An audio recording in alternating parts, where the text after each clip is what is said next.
Hello everyone, आज हम लोग पढ़ने वाले हैं क्लास 10th की हिंदी की बुक से ये दंतुरित मुस्कान और फसल के प्रश्न उत्तर। तो चलिए प्रश्न उत्तर को शुरू करते हैं। यहाँ पर सबसे पहला प्रश्न है, बच्चे दंतुरित मुस्कान का कवि के मन पर क्या प्रभाव पड़ता है। यानी जब बच्चे की दांत निकली हुई होती है और वो मुस्कुराता है तो उस वक्त कवि के मन पर क्या प्रभाव पड़ता है। इसका आंसर है, बच्चे की दंतुरित मुस्कान को देखकर कवि का मन प्रसन्नता से भर उठता है, यानी खुशियों से भर जाता है।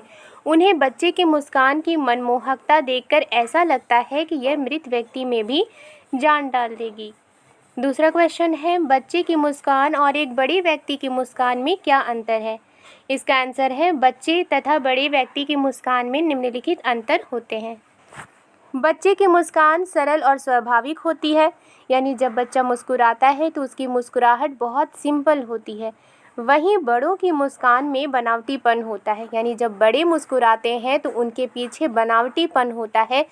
बातों को वो कुछ और समझते हैं और फिर मुस्कुराते हैं। राइट, समझ नहीं आता, ये पता नहीं लगा पाते कि वो झूठ में मुस्कुरा रहे हैं या सच में मुस्कुरा रहे हैं। नेक्स्ट है, बच्चे की मुस्कान भोली और स्वार्थ रहित होती है। जब बच्चा मुस्कुराता है तो उसमें किसी भी तरह का स्वार्थ नहीं होता, वो सेल्फिश नहीं होता। वहीं बड़ों की मुस्कान कुटिल और स्वार्थी होती है। नेक्स्ट है, बच्चे की मुस्कान निष्काम और निश्चल होती है। वहीं बड़ों की मुस्कान उसकी परिस्थितियों के अनुसार तय होती है। जैसी परिस्थिति होगी, जैसी सिचुएशन होगी उसी के अकॉर्डिंग बड़ों की मुस्कुराहट होती है। कभी कभी बड़े ईर्ष्या से भी मुस्कुराते हैं, जलन से मुस्कुराते हैं। किसी से अगर उन्हें जलन होती है तब वो मुस्कुराते हैं। राइट, कभी कभी वो खुशियों से मुस्कुराते हैं, कभी कभी उनकी मुस्कुराहट में स्वार्थ रहता है।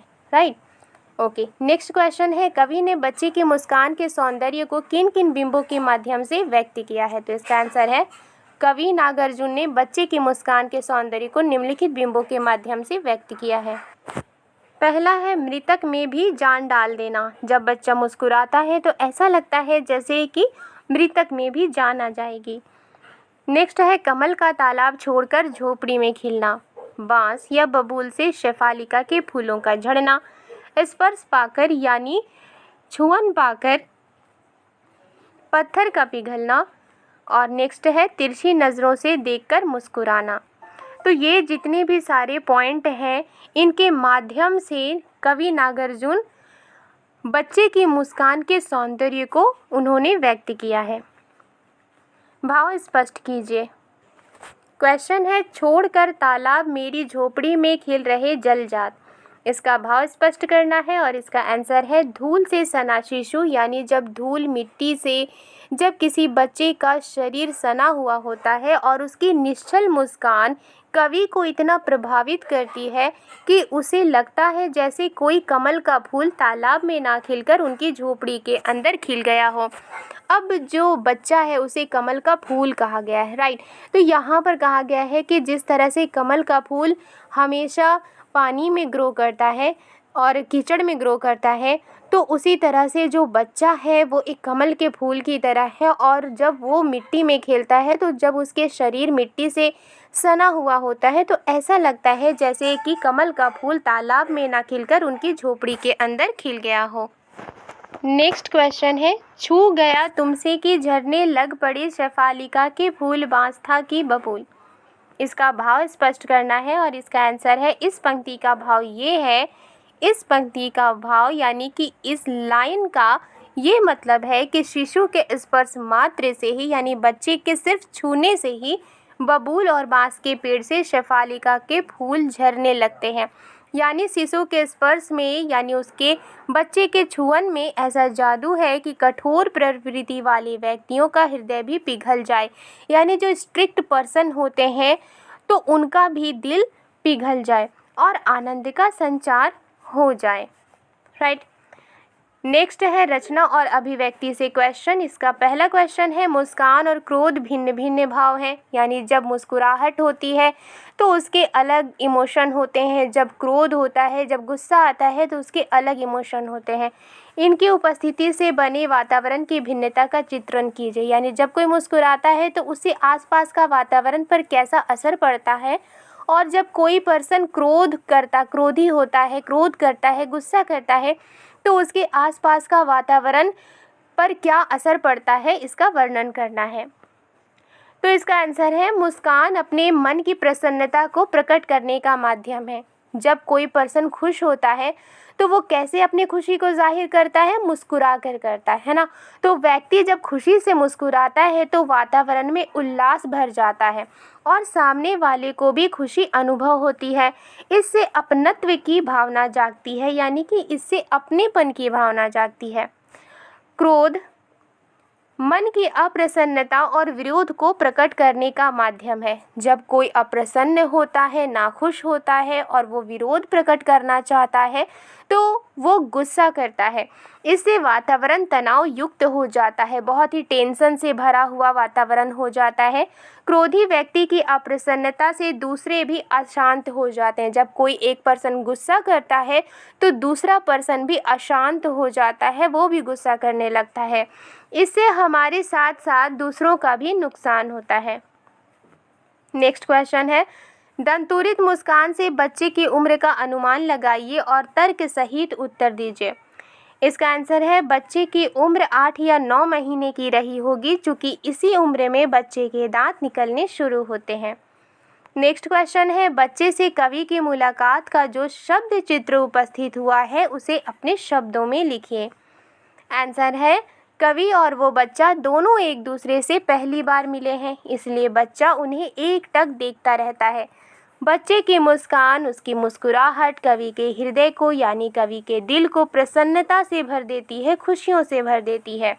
उन्हें ऐसा लगता है जैसे कमल के फूल तालाब को छोड़कर उसके झोपड़े में खिल उठे हैं। उन्हें लगता है कि बच्चा कहीं उन्हें देखते देखते थक न जाए, इसीलिए वो आँख फेर लेते हैं। अब क्वेश्चन आंसर देखेंगे फसल से। तो फसल का सबसे पहला क्वेश्चन है, कवि के अनुसार फसल क्या है?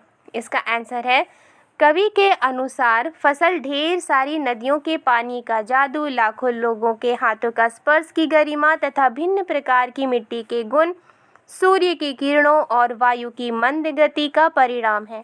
यानी फसल मनुष्य और प्रकृति दोनों के मिलकर कार्य करने से उपजता है।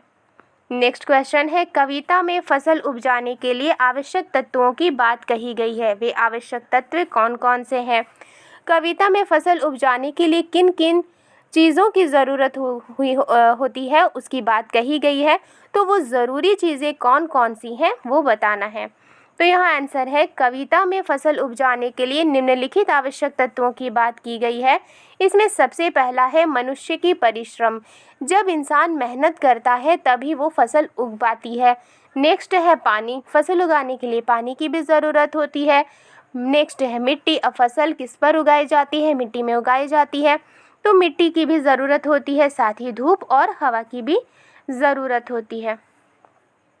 नेक्स्ट क्वेश्चन है, फसल को हाथों के स्पर्श की गरिमा और महिमा कहकर कवि क्या व्यक्त करना चाहता है? इसका आंसर है कवि ने यहाँ फसल के उपजने को मानव के श्रम से जोड़ा है, जो कि किसानों और मजदूरों द्वारा की गई मेहनत और उनके लगन के कारण ही फसल का उपजना संभव हो पाता है। जब किसी फसल को उपजाया जाता है तो उसके पीछे मानव की मेहनत यानी इंसान की मेहनत होती है और उसी की बदौलत ही कोई फसल उपज पाता है। इसके बिना प्रकृति के तत्व की सार्थकता फसल उपजाने में व्यर्थ है। यानी कि अगर मनुष्य का जो मेहनत है अगर वही ना रहे तो फसल उगाने के लिए जो दूसरी चीज़ें ज़रूरी हैं जैसे कि मिट्टी, हवा, पानी, वो भी व्यर्थ है। नेक्स्ट है भाव स्पष्ट कीजिए। पहला भाव स्पष्ट करना है, रूपांतर है सूरज की किरणों का, सिमटा हुआ संकोच है हवा की थिरकन का। तो इसका भाव स्पष्ट करना है। इसका आंसर है इन पंक्तियों में यानी इस लाइन्स में फसल उपजाने में सूरज की किरणों तथा हवा के योगदान को दर्शाया गया है। यानी जब फसल उपजाया जाता है तो उसके लिए सूरज की किरणें कितनी इम्पॉर्टेंट हैं, हवा कितनी इम्पॉर्टेंट है, ये बताया गया है। फसल की प्रकृति से अपना भोजन प्राप्त करती है। फसल किससे अपना भोजन प्राप्त करती है? प्रकृति से, नेचर से। सूरज की किरणें अपनी ऊष्मा प्रदान कर फसल को पकने में मदद करती है, तो वहीं हवा की मंद गति यानी कि धीमी गति फसल के बढ़ने में सहायक है। नेक्स्ट क्वेश्चन है रचना और अभिव्यक्ति से। तो इसमें सबसे पहला क्वेश्चन है, कवि ने फसल को हजार हजार खेतों की मिट्टी का गुणधर्म कहा है। ये सेंटेंस है और इससे रिलेटेड यहाँ पर क्वेश्चंस दिए गए हैं। तो चलिए एक एक करके क्वेश्चन का आंसर समझते हैं। पहला क्वेश्चन है, मिट्टी के गुणधर्म को आप किस तरह परिभाषित करेंगे। तो इसका आंसर है, मिट्टी के गुणधर्म का मतलब है उसमें मौजूद प्राकृतिक और पोषक तत्व, खनिज पदार्थ जो मिट्टी का रंग और स्वरूप निश्चित करती है। मिट्टी की क्वालिटी का मतलब है कि उसमें नेचुरल पोषक तत्व होते हैं, न्यूट्रिएंट्स होते हैं, खनिज पदार्थ होते हैं और इन्हीं सब से मिट्टी का रंग और उसका स्वरूप पता चलता है। राइट। मिट्टी की अधिक उपजाऊ क्षमता से फसल का उत्पाद भी अधिक होता है। अगर मिट्टी की उपजाऊ क्षमता ज़्यादा है तो फसल का भी उत्पादन ज़्यादा होता है। नेक्स्ट है, वर्तमान जीवन शैली मिट्टी के गुणधर्म को किस किस तरह प्रभावित करती है। यानी आज की जो जीवन शैली है, आज का जो हमारा रहने का रहन सहन का जो तरीका है, इससे मिट्टी का जो क्वालिटी है, ये मिट्टी की क्वालिटी को किस तरह से प्रभावित करती है। तो इसका आंसर है, वर्तमान जीवन शैली यानी जो हमारी आज की रहन सहन का तरीका है, ये मिट्टी को प्रदूषित कर रही है, गंदा कर रही है।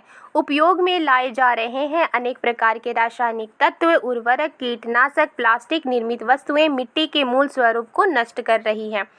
तो आज हम लोग क्या यूज़ करते हैं, रासायनिक तत्व यूज़ करते हैं, केमिकल यूज़ करते हैं, फर्टिलाइज़र यूज़ करते हैं जो कि ऑर्गेनिक नहीं होता, कीटनाशक यूज़ करते हैं, कीटों को मारने के लिए दवा जो इस्तेमाल की जाती है वो यूज़ करते हैं और साथ ही साथ प्लास्टिक की बनी हुई बहुत सारी वस्तुओं को भी, चीज़ों को भी यूज़ करते हैं और यही सारी चीज़ें मिट्टी के जो मूल स्वरूप है उनको नष्ट कर रही है, जिसका नकारात्मक प्रभाव फसल पर भी पड़ रहा है।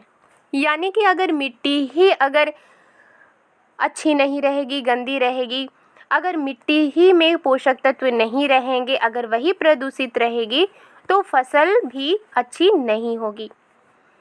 नेक्स्ट है, मिट्टी द्वारा अपने गुणधर्म छोड़ने की स्थिति में क्या किसी भी प्रकार के जीवन की कल्पना की जा सकती है।